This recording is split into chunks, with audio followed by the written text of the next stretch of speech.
오늘 본문의 주인공 나아만 장군에 대해서 1절은 이렇게 설명합니다. 아람 왕의 군대 장관 나아만은 그의 주인 앞에서 크고 존귀한 자다. 참 대단했던 인물인 것 같아요. 그런 나아만은 한때 하나님께도 쓰임받은 이방인이었습니다. 이어서 나오죠. 이는 여호와께서 전에 그에게 아람을 구원하게 하셨습니다. 나라를 구원하는데 하나님께서 나아만 장군을 썼던 그런 인물이었습니다. 그러나 오늘 마지막 문장이 의미심장하죠. 그는 큰 용사이나 나병한 자더라. 안타까운 모습이죠. 그는 큰 용사이나 나병한 자더라. 이 나병이라는 말은 단순히 피부병이 아니지요. 이 문둥병은 영적인 그런 문제가 있는 병입니다. 성경에 보면 나아만 장군처럼 크고 존귀했고 하나님께 쓰임 받았지만은 문둥병 걸린 우시야 왕이라고 나옵니다. 이렇게 써 있죠. 하나님이 치심에 문둥병이 발하더라. 이 문둥병이라는 것은 하나님과의 관계에서 나오는 영적인 병이기도 합니다. 신약에서는 이 문둥병을 레프로스, 여기서 영어 레프로시가 나왔죠. 문둥병. 무슨 뜻이냐? 온몸이 비늘로 덮여 있다라는 뜻입니다. 물고기 비늘이 아니라 뱀 비늘을 레프로스라고 그래요. 온몸이 뱀 비늘로 덮여 있듯이 한때 하나님께 쓰임받았던 충만한 자였지만은 어떤 일로 영적인 침체에 빠지고 죄에 빠지고 유혹에 빠져서 뱀의 비늘로 뒤덮여진 영적으로 완전히 어두워진 사람의 이야기를 표현하는 단어이죠. 이런 사람 많이 나오죠. 사도 바울도 한때 하나님을 핍박하는 자리에 섰을 때 아나니아가 안수기도 하는 순간 눈에서 비늘이 벗겨져 나갔다 했을 때 그 비늘이 레프로스, 뱀 비늘이었습니다. 하나님께 한때 쓰임 받았지만은 어떤 시험을 받아서 유혹을 받아서 죄를 지어서 거기서 해결하지 못하고 눈에 비늘 덮였던 그것이 점점 번져서 온몸이 뱀 비늘로 덮인 상태를 레프로시, 문둥병이라고 표현하곤 했습니다. 큰 인물이지만 문둥병자더라. 오늘날에도 그런 분 많죠. 큰 정치인이지만 성범죄자더라. 큰 용사이지만 혈기 덩어리더라. 사랑하는 내 자식이지만 예수 안 믿고 지옥 자식이더라. 이런 분들 많지요. 여러분들 가운데에도 나아만 장군 이름처럼 나만 아는 은밀한 어두움이 있는 분이 계실지 몰라요. 저를 비롯하여 언제든지 한때는 크게 쓰임받았지만 지금은 문둥병자처럼 영적인 침체에 빠지는 거 누구도 자유로울 수 없습니다. 누구에게나 있을 수 있는 일입니다. 어쩌면 이 자리에 여러분 가운데도 이런 문제를 갖고 계신 분이 있을지 몰라요. 근데 감사한 것은 모든 문제는 해결책이 있습니다. 오늘 이 큰 용사이지만 나아만이었던 그 문둥병자였던 나아만에게 해결책을 알려주는 한 여종의 이야기가 나오죠.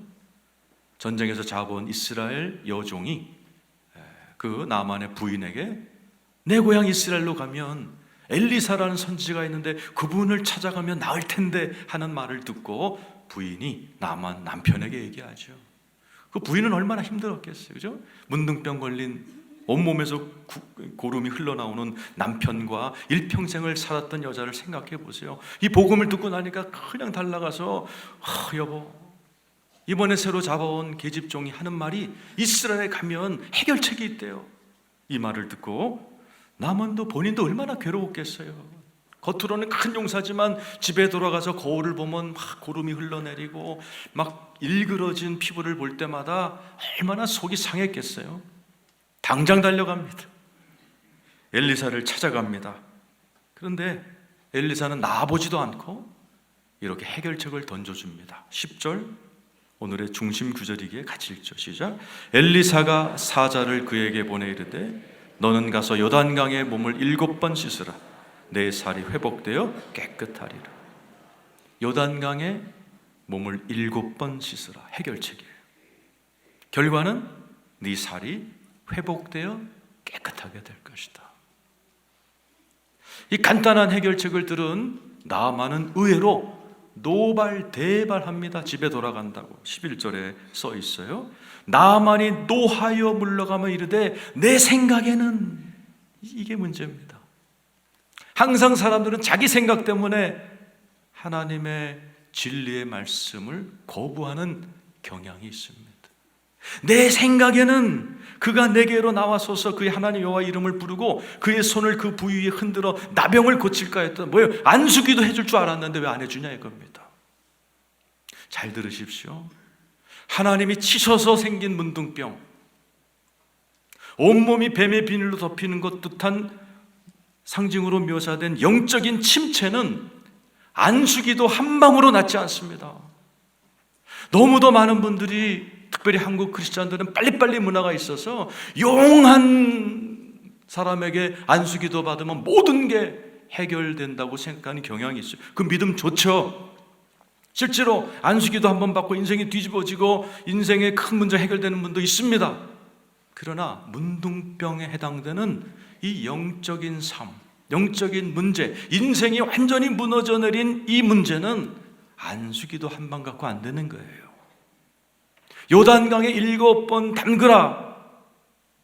7번이란 말은 반복의 의미입니다. 7 times이란 뜻도 있지만 7이란 말은 쉐바, 언약이란 뜻이에요. 이 말은 언약이 이루어질 때까지 계속해서 잠그라라는 의미가 있는 거예요. 한 번 안수기도 받고 땡 하는 그런 문제가 아니다라는 이야기를 하는 겁니다. 계속해서 교회에 나와서 계속해서 말씀을 듣고 목사님과 머리를 맞대고 고민하고 상담하고 어떻게 하면 우리 가정을 회복할 수 있지요? 이렇게 합시다. 기도합시다. 또 다음 주에 모여서 어떻게 하면 우리 자녀의 문제 해결할 수 있지요? 이렇게 하면서 하나님은 당신의 하나님의 자녀들을 그냥 문둥병처럼 내버려 두지 않습니다. 반드시 우리 하나님은 자기 아들, 딸들, 예수 그리스도를 믿고 구원받은 하나님의 자녀를 왕같은 제사장이요 빛의 자녀로 회복시켜 주시기를 원하고 계십니다. 7번 담그라. 그 말에 반발한 나아만은 내 생각에는 안수기도 한 번 해줄 줄 알았는데 왜 안 하냐? 난 돌아간다라고 화를 낼 때에 사람은 참 주변 사람들이 좋아야 돼요. 옆에 있는 보좌관들이 참 잘해줬어요. 13절을 읽어보세요. 시작. 그의 종들이 나와서 말하 이르되 내 아버지여 선지자가 당신에게 큰일을 행하라 말하였다면 행하지 아니하였으리까 하물며 당신에게 이르기를 씻어 깨끗하게 하라 하매리. 이 말로 얘기하는 거예요. 아니 장군님, 엘리사가 더 큰 걸 요구해도 당신 해야 되잖아. 예를 들어 40일 금식해라 그래도 할 판인데 요단강에 7번 담그는 게 뭐가 어려워요? 이 말을 경청한 나아만이 그 다음 절에 요단강에 7번 몸을 씻고 깨끗이 회복되는 장면이 나와 있어요. 저와 여러분에게 이런 회복이 있기를 바라면서 다 같이 읽겠습니다. 시작. 나아만이 이에 내려가서 하나님의 사람의 말대로 요단강에 7번 몸을 잠그니 그의 살이 어린아이의 살같이 회복되어 깨끗. 얼마나 기뻤을까요? 여러분에게도 이런 회복이 일어나기를 축원합니다. 자, 어떻게 하면 우리에게 이런 회복이 일어날까요? 대한항공 타고 이스라엘 가야 되겠죠? 그래갖고 요단강에 들어갔다 나와야 되겠죠? 아니죠. 구약은 그림자예요. 신약이 실체이죠. 요단강에 7번 담그라는 말은 상징입니다. 요단강이 무엇이냐? 어디 있느냐? 해석이 여러 가지죠. 출애굽을 성도들의 신앙 여정으로 봅니다. 애굽, 예수 믿지 않았을 때 어둠이란 뜻이죠. 애굽에서 나올 때 출애굽할 때 홍해가 갈라지죠. 그것을 물세례라고 표현합니다. 고린도서 10장에 근거하여 이어지는 광야는 성도들의 성화를 위한 연단 기간을 이야기하고 젖과 꿀이는 축복의 단계에 들어가기 직전에 요단강을 건너죠. 오늘 요단강 7번 담그라. 그 요단강은 성령 세례다. 이렇게도 해석이 가능합니다. 아니에요 목사님, 마태복음 3장에 보면 예수님이 요단강에서 물세례 받잖아요. 요단강은 물이에요. 아니요 목사님, 장례식 안 가보셨어요? 장례식 가면 요단강 건너가 만나리, 요단 야르덴 낮아진다, 죽는다. 요단은 피예요. 어느 해석이 맞을까요? 피와 물과 성령 다 맞아요. 요한일서 5장 6, 7, 8절에 써 있습니다. 한번 읽어보죠. 시작. 이는 물과 피로 임하신 이시니 곧 예수 그리스도시라. 물로만 아니요 물과 피로 임하셨고 증언하는 이는 성령이시니 성령은 진리니라. 증언하는 이가 셋이니 성령과 물과 피라. 또한 이 셋은 합하여 하나니. 오늘날 요단강에 7번 잠기란 말은, 이 잠기란 말이 넘쳐 흐르게 하라는 뜻이에요. 오늘날 여러분에게 회복이 있기를 원하시면 아멘 해보시기 바랍니다. 대한항공 타고 이스라엘 갈 필요 없어요. 오늘 이 자리에 흘러넘치고 십자가에서 뚝뚝 떨어지는 성령과 물과 피를 넘치게 받으시는 여러분 되기를 축원합니다.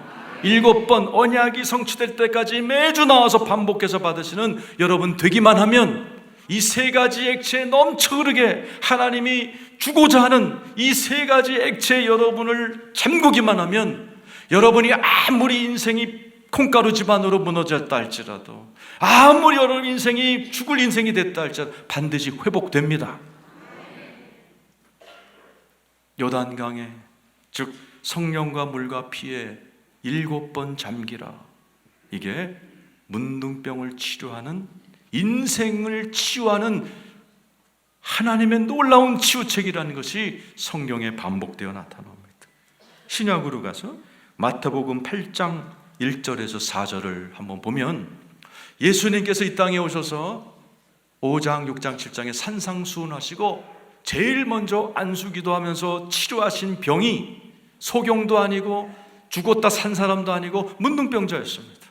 2절에 보시죠. 한 나병 환자가 나와 절하며 이르되 주여 원하시면 저를 깨끗하게 하실 수 있나이다. 나병 환자, 이 당시에 나병 환자가 되면 모든 게 끝납니다. 집에서 쫓겨나죠. 교회에서 쫓겨나죠. 사람이 조금 앞에만 오면 부정하다 부정하다 그러면서 사람을 쫓아야 돼요.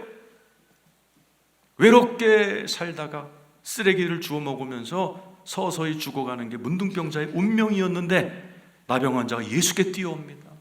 원하시면 나를 깨끗해 하실 수 있습니다. 이 깨끗하게 한다는 말이 정금처럼 된다는 거예요. 꿈도 야무지지, 고름덩어리 인간이 나를 정금처럼 만들어 달라는 거예요. 원하시면. 예수님은 여러분을 정금처럼 만들기를 원하실까요? 아주 싫어하실까요? 3절에 써 있어요. 시작. 예수께서 손을 내밀어 그에게 이르시되 내가 원하노니 깨끗함을 받으라 하시니 즉시 그의 나병이 깨끗해진지라. 우리 주님은 소원이 있으세요. 여러분이 잘 되기를 원하십니다. 정금처럼 되기를 원하십니다. 빛의 자녀가 되기를 원하십니다. 능력 있기를 원하십니다. 우리 주님이 다른 병은 여기서 끝냈어요. 안수기도 하고 깨끗해지면 여기서 집에 가라 그러셨어요. 근데 주님은 나병, 문둥병, 인생의 무너짐, 인생이 토털리 망가진 사람은 여기서 그치지 않고 4절을 요구하셨어요. 오늘의 핵심 포인트입니다. 시작. 예수께서 이르시되 삼가 아무에게도 이르지 말고 다만 가서 제사장에게 내 몸을 보이고 모세가 명한 예물을 드려 그들에게. 예수님도 치료할 수 있는데 제사장을 찾아가라고 그러셨어요. 왜요?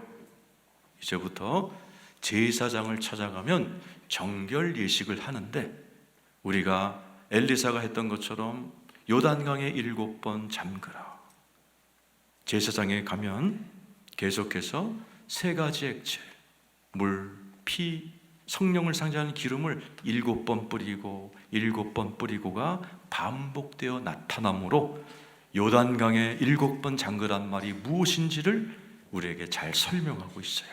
레위기 14장 가보십시다.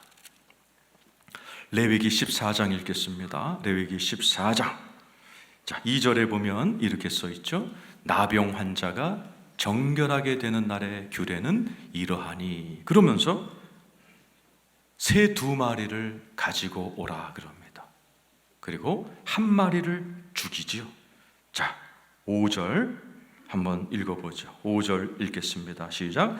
제사장은 또 명령하여 그 새 하나는 흐르는 물이 질그릇 안에서 잡게 하고, 6절 다른 새는 산채로 가져다가 백향목과 홍색 실과 우슬초와 함께 가져다가 흐르는 물 위에서 잡은 새의 피를 찍어 나병에서 정결함을 받을 자에게 7번 뿌려 정하다 하고, 그는 살아있는 새는 새 2마리를 잡아다 1마리를 죽여서 이 나병 환자에게 7번 뿌립니다. 뭐를? 피를.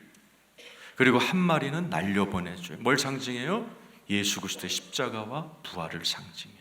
예수의 피를 우리에게 뿌리고 몇 번? 7번. 예수와 함께 죽고 예수와 함께 훨훨 날아다녀 풀어놓아 다니게 우리를 회복하시는 분의 역사가 오늘 기록되어 있어요. 7번 뿌려라. 거기에 그치지 않죠? 물로 목욕해야 돼요. 8절 9절 반복해서 몸을 씻습니다. 물로. 피 뿌린 7번 뿌린 자는 물에 들어가서 목욕해야 돼요. 읽어보죠. 시작. 정결함을 받는 자는 그의 옷을 빨고 모든 털을 밀고 물로 몸을 씻을 것이라. 그리하면 정하리니 그 후에 진영에 들어올 것이나 자기 장막 밖에 이래를 물로 몸을 씻을 것이라. 그러면 정하리니. 9절에 또 반복시킵니다. 시작. 7째 날에 그는 모든 털을 밀되 머리털과 수염과 눈썹을 다 밀고 그의 옷을 빨고 몸을 물에 씻을 것이라. 그리하면 문둥병에 걸려서 인생이 하나님께 두들겨 맞아서 완전히 콩가루가 된 인생이 안수기도 한 방울로 안 된다는 거예요. 새를 잡아서 피를 뿌리고 물로 계속 씻고 일주일 동안 그것도 모자라서 8일째부터 일주일 또 반복합니다. 10절이죠. 시작. 8째 날에 그는 흠없는 어린 수양 2마리와 1년 된 흠없는 어린 암양 1마리와 또 제공가루 10분의 3 에바의 기름 섞은 소재물과 기름 1녹을 취하여, 이번에 양 3마리 갖고 와요. 2주째는. 그리고 그 양의 피를 또 7번 뿌립니다. 네, 신체 특별한 부위에 뿌려요. 14절 읽겠습니다. 시작. 제사장은 그 속건제물의 피를 취하여 정결함을 받을 자의 오른쪽 귓뿌리와 오른쪽 엄지손가락과 오른쪽 엄지발가락에 발라요. 피를 귀와 손과 발에 뿌려요. 왜요? 왜 인생 망가집니까?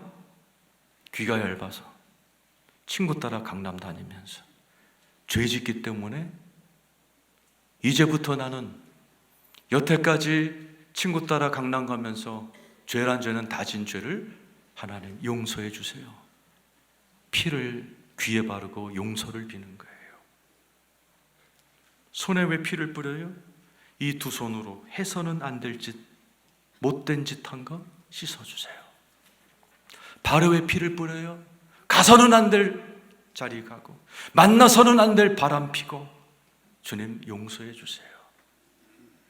피를 뿌려요. 몇 번? 7번. 안수기도 한 방으로 인생 회복될 줄 아세요? 교회 안 나오다가 문제 터지면 그냥 한 번 나와주면 여기서 막 회가닥 축복받을 줄 아세요? 아니에요. 반복 또 반복.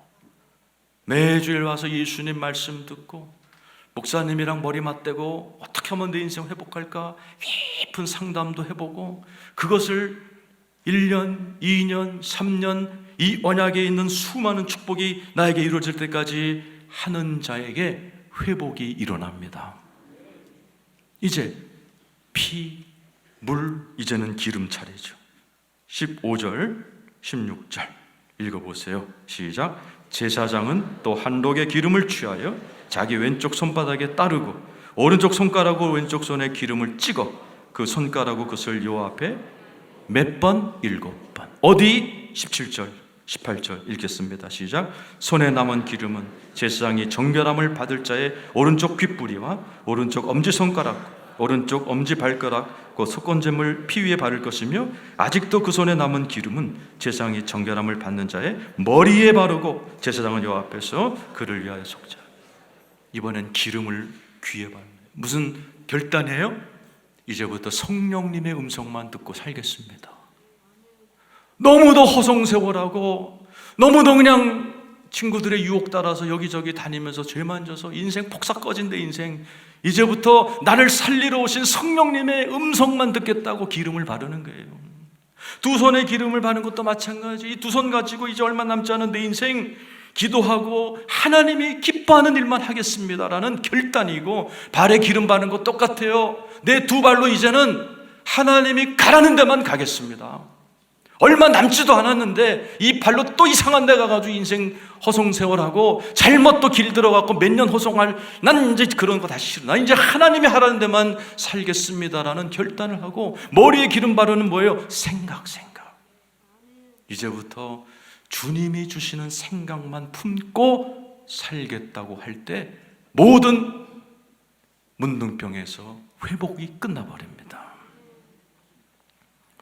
사도세자라는 영화를 보면 영조가 나오죠. 자기 아들 장조, 사도세자라는 분이 장조예요. 장조 자기 아들을 곡간에 맞춰서 죽여버린 그 영조, 그 대단한 사람입니다. 이시조선이 왕이 27명인데 7명은 35살 미만에 죽었어요. 연산군 같은. 27명 중에 제일 오래 산 사람이 영조입니다. 83까지 살았고 왕을 50년이나 해먹었어요. 그분에게서 배울 교훈이 많아. 왜? 우리 집안이니까 제가 잘 알죠. 영조는 그 영화 사도지자에 보면 대신들이랑 막 말싸움을 하다가 자기 처소로 들어갈 때 그냥 들어가야지. 내시들이 대야를 들고 서 있으면 영조는 그 물로 귀를 씻습니다. 에이! 못 들을 거 드러내. 에이! 못 들을 걸. 에이! 재수 없어. 에이! 재수 없어. 계속 귀를 닦고 들어갑니다. 내가 볼 때 레위기랑 똑같이 한 거예요. 피로 귀를 씻고 기름으로 물을 씻고. 제가 볼 때 이런 자기 보호 때문에 영조는 조선 왕 27명 중에 제일 장수하고 50년 동안 왕자에서 나라를 다스려 버립니다. 왕 같은 지상으로 부름받은 우리들에게도 오늘 성경에 보세요. 피와 기름을 귀에 바르잖아요. 손에 바르잖아요. 발에 바르잖아요. 머리에 바르잖아요. 오늘 이 자리에 계신 한 분 한 분 주님의 은혜로 다 회복되기를 축원합니다.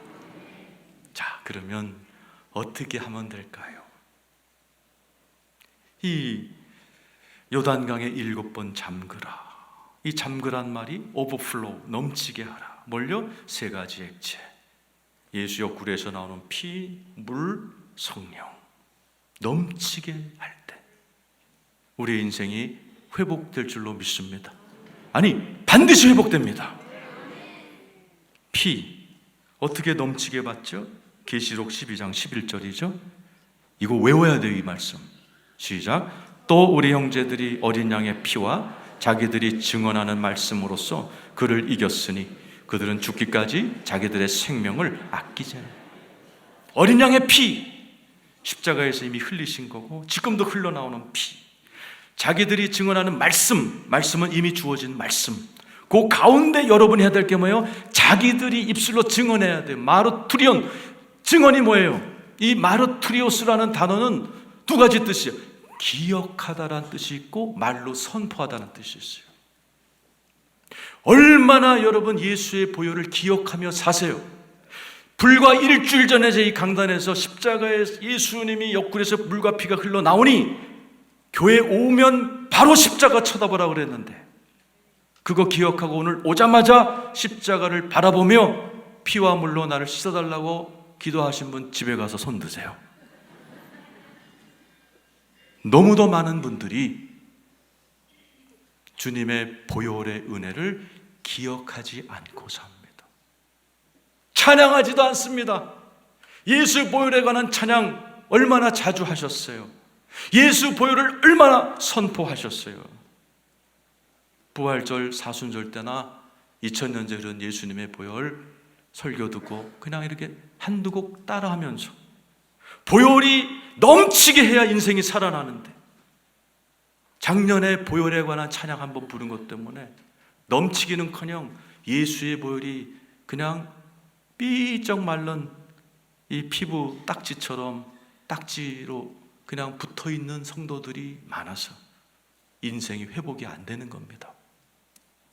요단강에 잠겨라, 넘치게 하라, 예수의 보혈을 넘치도록 기억하고 예수의 보혈을 넘치도록 찬양하고 예수의 보혈을 넘치도록 선포해야 인생이 회복될 줄로 믿습니다.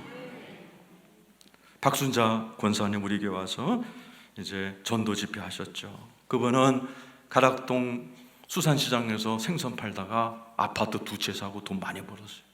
갑자기 반신불수 됐잖아요. 본인이 간증했죠, 여기서. 그래서 예수를 40대 나와서 예수 믿다가 이번에 성경을 쓰면 하나님이 치료해 준다는 말을 순진하게 듣고 예수 보혈에 관한 성경 구절 이사야 53장, 그가 찔림은 우리 허물, 그가 채찍에 맞으면 우리가 남을 받았다를 3000번을 썼대잖아요. 예수 보혈의 능력을, 그가 채찍에 맞음으로 내가 남을 받았다를 3000번 쓰고, 에베소 6장 10절에 전신갑주를 1000번을 쓰는 어느 날 하나님의 말씀이 자기 주변에서 막 살아 움직이더라는 거예요. 그러면서 반이 마비됐었는데 스르르 풀려버리더라는 거잖아요. 우리 앞에 70이 다 된 할머니가 얼마나 큰 간증을 하고 책도 쓰고, 제가 너무 신기해갖고 그분 동대구에 따라가시죠. 중풍 걸렸다 난 사람들은요 대부분 이 후유증이 남아서 걸음걸이가 뒤뚱거리거든요. 저하고 집사님 같이 집사람하고 권사님 먼저 앞에 보내고 난 뒤따라갔어요. 걸음걸이 확인하려고. 우리 집사람이 뒤뚱거려. 권사님은 씩씩하게 그러면서 헤어지려고 그럴 때 권사님이 손을 붙, 목사님 기도해 주세요. 내일 제주도 집회예요. 다음 주는 3군데 집회 잡혔어요. 하나님의 치유는 완벽한 줄로 믿습니다. 두 번째, 물은 어떻게 넘치도록 나를 회복시킬 수 있죠? 물은 뭐라고 했어요? 예수님이 세숫대야에서 물 떠놓고 제자들 발을 씻기면서 내가 너를 씻기자면 너와 나가 상관이 없다. 그것은 우리의 발로 지은 자범죄라고 지난주에 설명을 드렸어요. 우리의 자범죄를 어떻게 회개해요? 요한일서 1장 9절, 만일 우리가 우리 죄를 자백하면 그는 미쁘시고 의로우사 우리 죄를 사하시며 모든 죄에서 깨끗하게 하신다. 회개로 물이 넘치게 하셔야 돼. 회개할 때 흐르는 눈물, 콧물, 이것이 넘칠 때 우리 인생에 회복이 있을 줄로 믿습니다. 이번 철야 때도 제가 어떤 화가가 식도암에 걸려서 다 죽어갈 때 어느 선교사의 간증을 들은 거예요. 그러면서 자기도 나도 가고 싶어요. 나도 연변과기대 가고 싶어요. 근데 못 가잖아요. 식도암 걸려서. 눈물로 막 통곡, 그분이 100대, 세계 100대 미술가 중에 하나인데 난 못 가잖아요. 그러면서 눈물로 막 하는데 손이 따뜻해지고 한 달 만에 일어나고 1년 만에 연변과기대 갔잖아요. 눈물이 넘쳐날 때, 회개가 넘쳐날 때 회복이 일어날 줄로 믿습니다. 성령은 어떻게 넘쳐요? 우리 순복음이니까 이건 다 아시잖아요. 누가복음 11장 13절 읽고 마치겠습니다. 시작. 너희가 악할지라도 좋은 것을 자식에게 줄 줄 알거든 하물며 너희 하늘 아버지께서 구하는 자에게 성령을 주시옵니다. 구하는 자에게 성령을 구하시길 축원합니다. 넘치도록 받으시길 축원합니다. 요단강에 7번 잠그라 오늘날 버전으로 바꾸면 예수의 피 기억하고 선포하시길 축원합니다. 물, 눈물로 콧물로 회개하시길 축원합니다. 성령님을 간구하면서 성령 충만한 여러분 되시기를 축원합니다. 그럴 때 매주 7번 이 축복이 내게 확 임할 때까지 끈질기게 기도하고 목회자들과 의논하고 말씀 듣고 순종하는 과정을 되풀이될 때 보기 싫은 문둥병자가 완전히 콩가루 된 집안이 정금처럼 회복되는 은혜가 저와 여러분에게 임하기를 축원합니다.